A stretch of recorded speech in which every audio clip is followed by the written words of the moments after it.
Tertium Organum by P.D. Ouspensky, Chapter 10.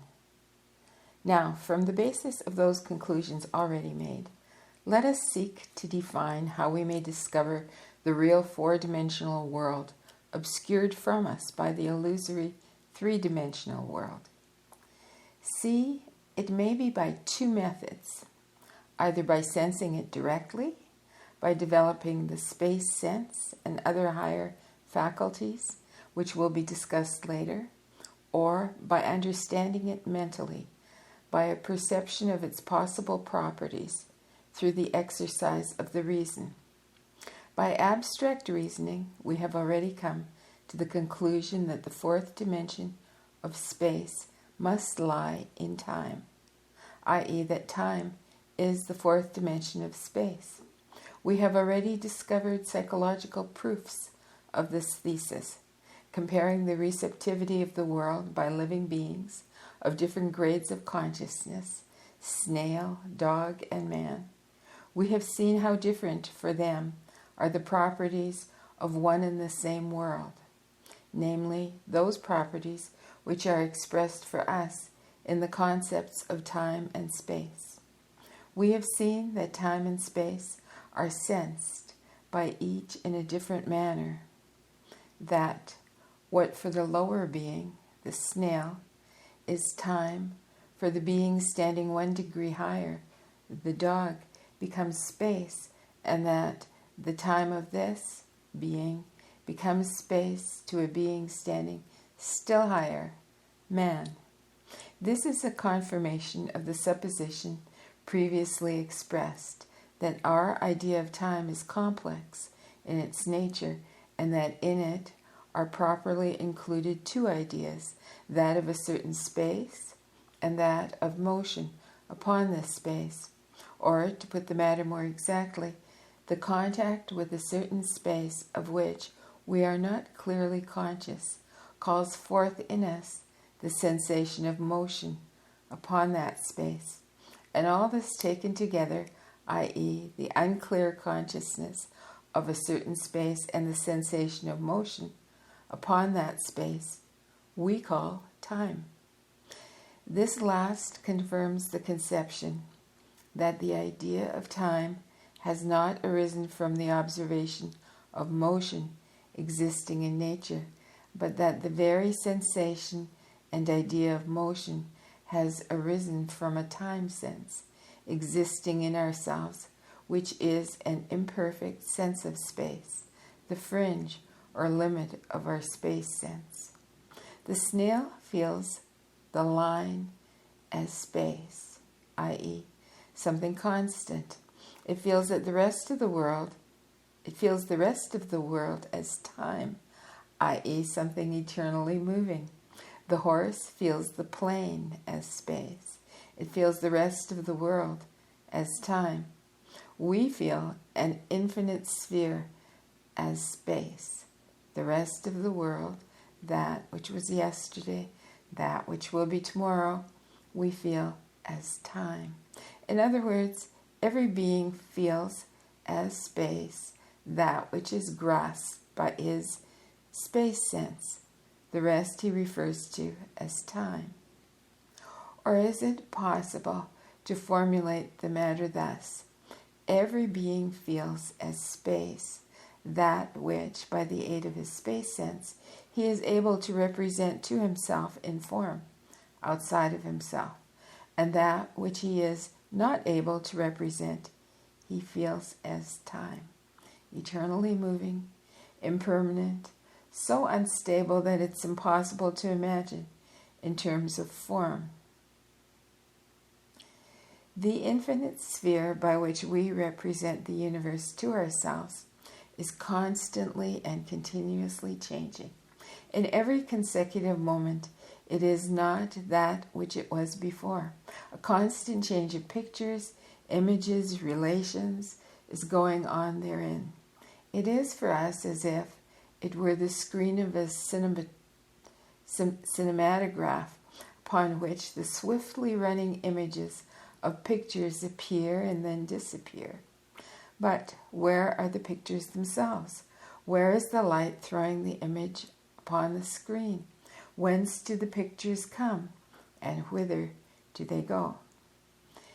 In the infinite sphere is the screen of the cinematograph.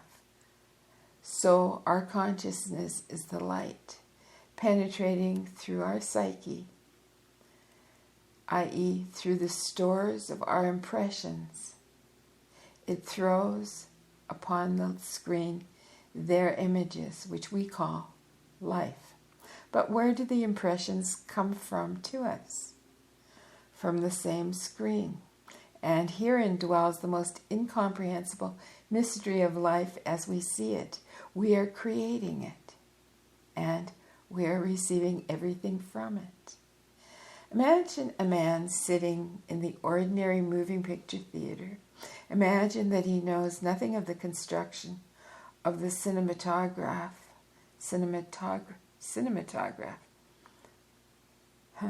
Nothing of the existence of the lantern behind his back, nor of the small transparent picture of the moving film. Let us imagine that he wants to study the cinematograph and begins to study that which proceeds on the screen, to make notes, to take pictures, to observe the order, to calculate, to construct hypotheses, and so forth. At what will he arrive? Evidently at nothing at all, unless he will turn his back to the screen and begin to study the cause of the appearance of the pictures upon the screen.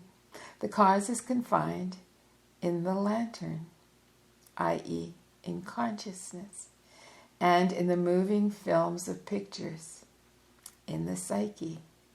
These it is necessary to study, desiring to understand the cinematograph. Positive philosophy studies only the screen and the pictures passing upon it. For this reason, eternal enigma remains for it. Wherefrom are the pictures coming, and where are they going? And why are they coming and going instead of remaining eternally the same? But it is necessary to study the cinematograph, beginning with the source of light, with consciousness, and then pass on to the pictures on the moving film, and only after that to study the projected image. We have established that the animal, the horse, the cat, the dog, must perceive the immobile angles and curves of the third dimension as motion, i.e., as temporal phenomena. The question arises, we do not perceive as motion.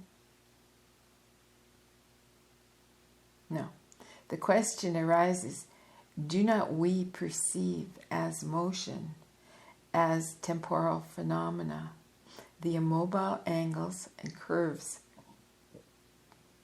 of the fourth dimension? We ordinarily say that our sensations are the moments of the apprehension of certain changes proceeding outside of us. Such are sound, light, etc., all vibrations of the ether. But what are these changes? Perhaps in reality there are no changes at all. Perhaps the immobile sides and angles of certain things which exist outside of us, of certain things which we know nothing about, only appear to us as motions, as changes. It may be that our consciousness, not being able to embrace these things with the aid of our organs of sense and to represent them to itself in their entirety, just as they are, and grasping only the separate moments of its contact with them, is constructing the illusion of motion and conceives that something is moving outside of it, i.e., that things are themselves moving. If such is the case, then motion must be in reality something only derived. arising in our intellect during its contact with things which it does not grasp in its totality. Let us imagine that we are approaching an unknown city and that it is slowly growing up before us as we approach. It appears to us as if it is really growing up, i.e., as though it did not exist before. There disappeared the river, which was visible so long a time. There appeared the bell tower, which was invisible before.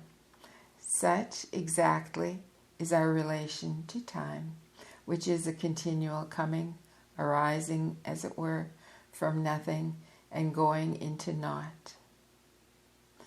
Everything lies for us in time, and only the section of the thing lies in space. Transferring our consciousness from the section of the thing to those other parts of it which lie in time, we receive the illusion of motion on the part of the thing itself. It is possible to formulate the matter thus: the sensation of motion is the consciousness of the transition from space to time, from a clear space sense to one that is unclear. With this in mind, it's not difficult to realize that we are receiving as sensations and projecting into the outside world as phenomena the immobile angles and curves of the fourth dimension. On this account, is it not necessary and possible to recognize that the world is immobile and constant, and that it seems to us to be moving and evolving simply because we are looking at it through the narrow slit of our sensuous receptivity. We are returning again to the question, what is the world? And what is consciousness? But now the question concerning the relation of our consciousness to the world is beginning to be formulated for us. If the world is a great something possessing the consciousness of itself, so are rays of that consciousness, which are conscious of themselves, but unconscious of the whole. If there be no motion, if it be an illusion, then we must search further. Whence could this illusion have arisen? The phenomena of life, biological phenomena, much resemble the transition through our space of certain four-dimensional circles. The circles being extremely complicated, every one consisting of a great number of interlaced lines. The life of a man or any other living being suggests a complicated circle. It begins always at one point, birth, and it ends always at one point, death. We have complete justification for supposing that it is one and the same point.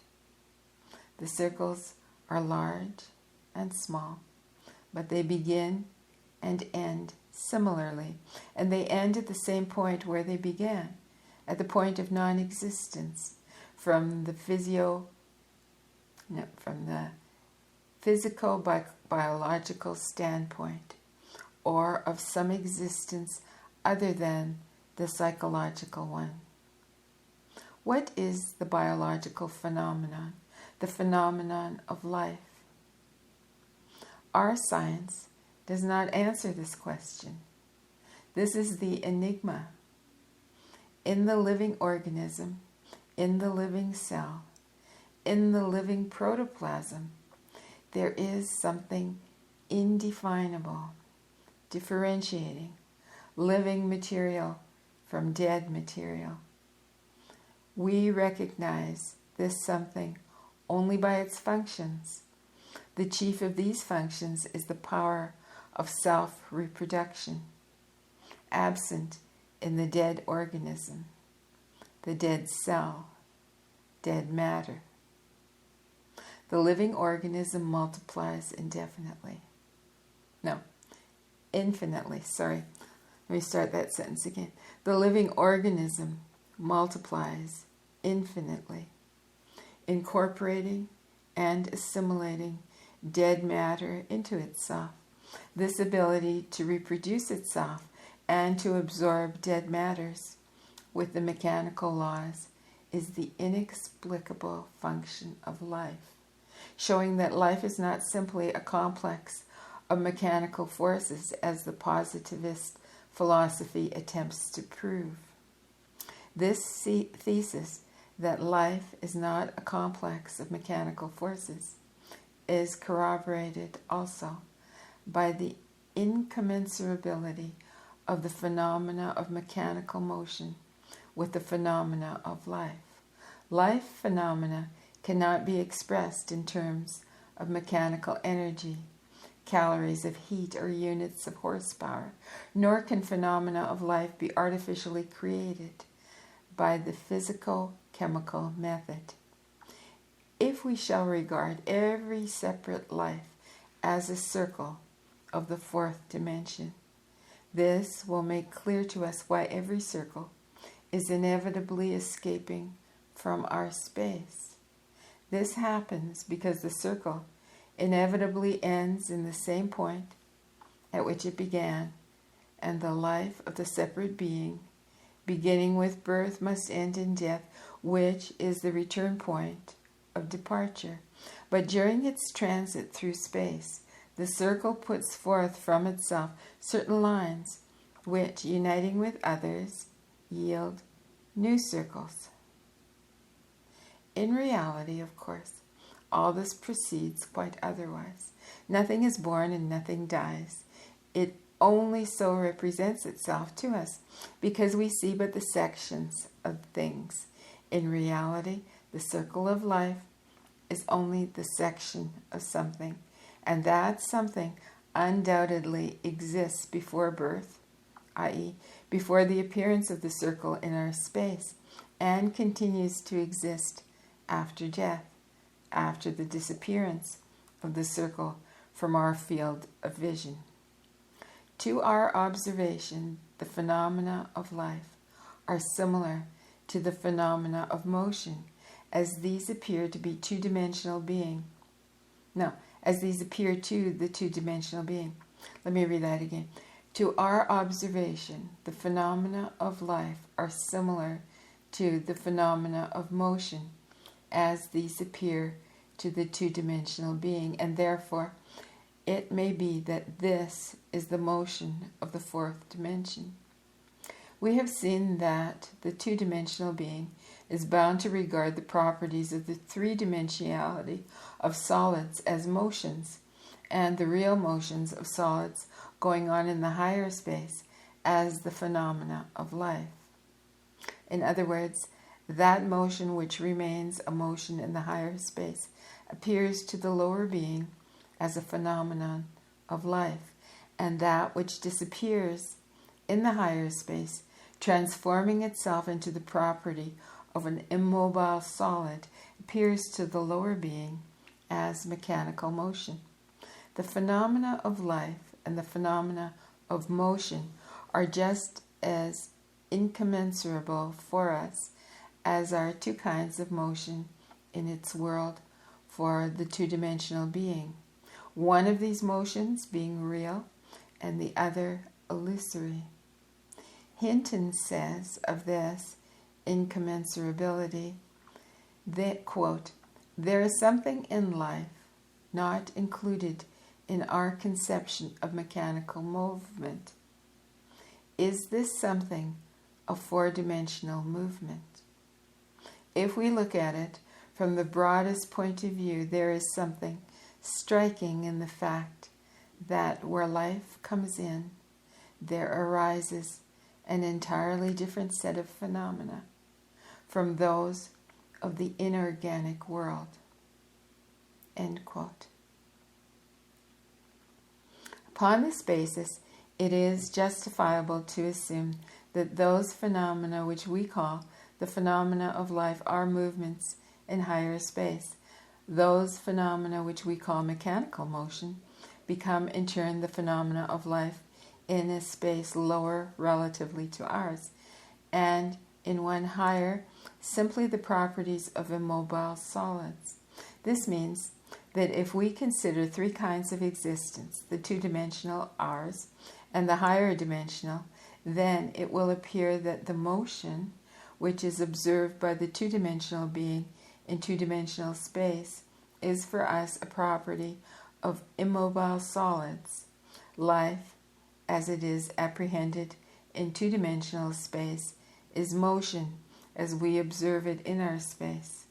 Moreover, motions in three-dimensional space, i.e. all our mechanical motions, and the manifestations of physical-chemical forces, light, sound, heat, etc., are only our sensations of some to us in incomprehensible properties of four-dimensional solids, and our phenomena of life are the motions of solids of higher space, which appear to us as the birth, growth, and life of living beings. But if we presuppose a space not of four, but of 5 dimensions, then in it the phenomena of life will probably appear as the properties of immobile solids, genus, species, families, peoples, races, and so forth. The motions would seem perhaps only the phenomena of thought. We know that the phenomena of motion or the manifestations of energy are involved with the expenditure of time, and we see how, with gradual transcendence of the lower space by the higher, motion disappears, being converted into the properties of immobile solids, i.e., the expenditure of time disappears, and the necessity for time. To the two-dimensional being, time is necessary for the understanding of the most simple phenomena, an angle, a hill, a ditch. For us, time is not necessary for the understanding of such phenomena, but it is necessary for the explanation of the phenomena of motion and physical phenomena. In a space still higher, our phenomena of motion and physical phenomena would probably be regarded independently of time as properties of immobile solids and biological phenomena. Birth, growth, reproduction, death would be regarded as phenomena of motion. Thus we see how the idea of time recedes with the expansion of consciousness. We see its complete conditionality. We see that by time are designated the characteristics of a space relatively higher than a space given, i.e., the characteristics of the perceptions of a consciousness relatively higher than a given consciousness. For the one-dimensional being, all the indices of 2, 3, 4-dimensional space and beyond lie in time. All this is time. For the two-dimensional being, time embraces within itself the indices of 3-dimensional space, 4-dimensional space, and all spaces beyond. For man, i.e., the 3-dimensional being, time contains the indices of 4-dimensional space and all spaces beyond. Therefore, according to the degree of expansion and elevation of consciousness and the forms of its receptivity, the indices of space are augmented and the indices of time are diminished. In other words, the growth of the space sense is proceeding at the expense of the time sense. Or one may say that the time sense is an imperfect space sense, an imperfect power of representation which, being perfected, translates itself into the space sense, into the power of representation in forms. If, taking as a foundation the principles elucidated here, we attempt to represent to ourselves the universe very abstractly, it is clear that this will be quite other than the universe which we are accustomed to imagine ourselves in. Everything will exist in it, always. This will be the universe of the eternal now, of Hindu philosophy, a universe in which will be neither before nor after, in which will be just one present, known and unknown. Hinton feels that with the expansion of the space sense of our vision of the world will change completely. And he tells us about this in his book, A New Era of Thought. The conception which we shall form of the universe will undoubtedly be as different from our present one as the Copernican view differs from the more pleasant view of a wide, immobile earth beneath a vast vault. Indeed, any conception of our place in the universe will be more agreeable than the thought of being on a spinning ball, kicked into space without any means of communication with any other inhabitants of the universe. But what does the world of many dimensions represent in itself? What are these solids of many dimensions, the lines and boundaries of which we perceive as motion? A great power of imagination is necessary to transcend the limits of our perceptions and to visualize mentally the world in other categories, even for a moment. Let us imagine some object, say a book, outside of time and space. What will this last mean? Were we to take the book out of time and space, it would mean no. Were we to take the book out of time and space,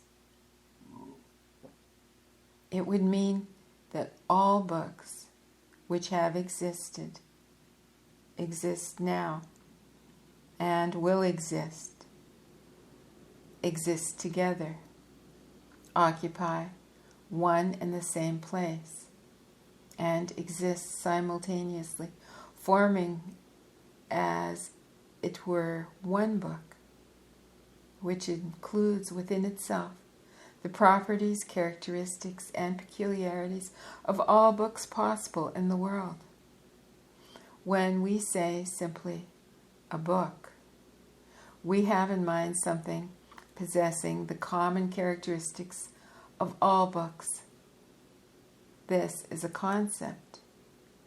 But that book about which we are talking now possesses not only these common characteristics, but the individual characteristics of all separate books. Let us take other things: a table, a house, a tree, a man. Let us imagine them out of time and space. The mind will have to open its doors to objects, each possessing such an enormous, such an infinite number of signs and characteristics that to comprehend them by means of the reason is absolutely impossible. And if one wants to comprehend them by his reason, he will certainly be forced to dismember these objects somehow, to take them at first in some one sense from one side, in one section of their being. What is man out of time and space? He is all of humanity. Man, as the species, Homo sapiens, but at the same time possessing the characteristics, peculiarities, and individual earmarks of all separate men. This is you, and I, and Julius Caesar, and the conspirators who killed him, and the newsboy I pass every day. All kings, all slaves, all saints, all sinners, all taken together, fused into one indivisible being of a man, like a great living tree in which are bark, wood, and dry twigs, green leaves, flowers, fruit. Is it possible to conceive of and understand such a being by our reason? The idea of such a great being inspired the artist or artists who created the Sphinx. But what is motion? Why do we feel it if it does not exist? But this last, Mabel Collins, a theosophical writer of the first period of modern theosophy, writes very beautifully in her poetical story of the year. Quote, "The entire true meaning of the earthly life consists only in the mutual contact between personalities and the efforts of growth. Those things which are called events and circumstances, and which are regarded as the real contents of life, are in reality only the conditions which make these contacts and this growth possible." In these words, there are sounds already quite a new. In these words, there sounds already quite a new understanding of the real, the truly the illusion of motion cannot arise out of nothing. When we are traveling by train, the trees are running, overtaking one another. We know that this motion is an illusory one, that the trees are immobile, and that the illusion of their motion is created by our own. As in these particular cases, so also in general as regards all motion in the material world, the foundation of which the positivists considered to be motion in the finest particles of matter, we, recognizing this motion as an illusory one, will ask, is not an illusion of this motion created by some motion inside our consciousness? So it will be.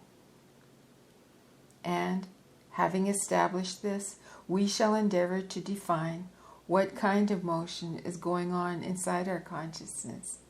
What is moving relatively to what? H.B. Blavatsky, in her first book, Isis Unveiled, touched upon the same question concerning the relation of time to life, of life to time and motion. And she writes, quote, "As our planet revolves every year around the sun, and at the same time turns once in every 24 hours upon its own axis, thus traversing minor cycles within a larger one, so is the work of the smaller cyclic periods accomplished and recommenced. The revolution of the physical world, according to the ancient doctrine, is attended by a like revolution of the world of intellect, the spiritual evolution of the world proceeding in cycles like the physical one." Oh, that's an interesting sentence. I'm going to read it again for you. The revolution of the physical world according to the ancient doctrine is attended by a like revolution in the world of intellect, the spiritual evolution of the world proceeding in cycles like the physical one. Thus, we see in history a regular alternation of ebb and flow in the tide of human progress. The great kingdoms and empires of the world, after reaching the culmination of their greatness, descend again in accordance with the same law by which they ascended, till having reached the lowest point, humanity reasserts itself and mounts up once more, the height of its attainment being, by this law of ascending progression, by cycles, somewhat higher than the point from which it had before it descended. The division of the history of mankind into golden, silver, and copper and iron ages is not a fiction. We see the same thing in the literature of peoples. An age of great inspiration and unconscious productiveness is invariably followed by an age of criticism and consciousness. The one affords material for the analyzing and critical intellect of the other. Thus, all great characters who tower like giants in the history of mankind, like Buddha, Siddhartha, and Jesus in the realm of spiritual, and Alexander of Macedonia, and Napoleon the Great in the realm of physical conquest, were but reflected images of human types which had existed 10,000 years before in the preceding decimillennium, reproduced by the mysterious powers controlling the destinies of our world. There is no prominent character in all the annals of sacred or profane history whose prototype we cannot find in the half-fictitious and half-real traditions of bygone religions and mythologies. As the star, glimmering at an immeasurable distance above our heads in the boundless immensity of the sky, reflects itself in the smooth waters of a lake, so does the imagery of men of the antediluvian ages reflect itself in the periods we can embrace in a historical retrospective. As above, so below. That which has been will return again, as in heaven, so on earth. Anything that can be said about the understanding of the temporal relations is inevitably extremely vague. This is because our language is absolutely inadequate to the spatial expression of temporal relations. We lack the necessary words for it. We have no verbal forms, strictly speaking, for the expression of these relations which are new to us, and some quite new forms, not verbal, are indispensable. The language for the transmission of the new temporal relations must be a language without verbs. New parts of speech are necessary, an infinite number of new words. At present, in our human language, we can speak about time by hints only. Its true essence is inexpressible for us. We should never forget about this inexpressibility. This is the sign of the truth, the sign of reality. That which can be expressed cannot be true. All systems dealing with the relation of the human soul to time, all ideas of post-mortem existence, the theory of reincarnation, that of the transmigration of souls, of karma, are symbols trying to transmit relations which cannot be expressed directly because of the poverty and the weakness of our language. They should not be understood literally any more than it is possible to understand the symbols and allegories of art literally.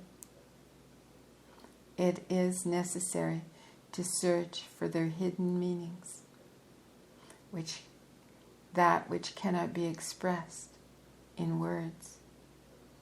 The literal understanding of these symbols forms in certain lines of contemporary literature, and the union of them of ideas of evolution and morals taken in the most narrow dualistic meaning completely disfigures the inner content of these forms and deprives them of their value and meaning.